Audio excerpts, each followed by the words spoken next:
علی فرماتے ہیں کہ دوستی ایک خود پیدا کردہ رشتہ ہے، فکر راست روئی کی طرح رہنمائی کرتی ہے۔ دوستی ایک بہت قریبی رشتہ اور معافی اور درگزر کرنا بہت اچھی خصلت ہے۔ پیٹ بھر کر کھانا جس سے بدہضمی پیدا ہو، حکمت کو بگاڑنا اور شکم پوری ذہن کی تیزی کو روکتا ہے۔ بے قراری مصیبت کو بڑھاتی اور صبر تکلیف کو خالص کرتا اور گھٹاتا ہے۔ خندہ پیشانی شریف کی خصلت ہے۔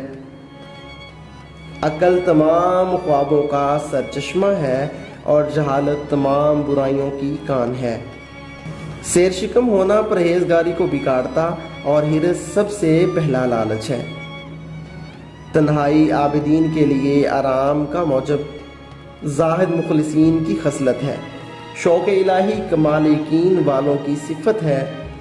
خوف خدا عارفین کی چادر، فکر پرہیزگاروں کی زینت۔ بیداری عاشقان خدا کا باغ ہے، اخلاص مقربین کی عبادت۔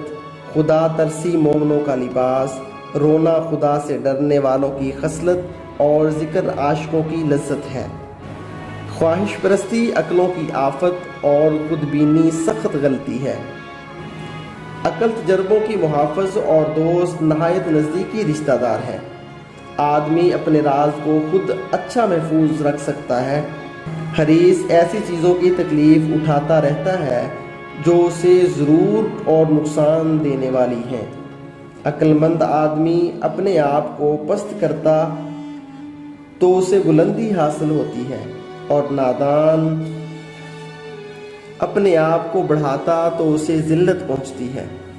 ناظرین، ویڈیو پسند آئی ہو تو ویڈیو کو لائک اور ہمارے چینل کو ضرور سبسکرائب کر دیجیے گا۔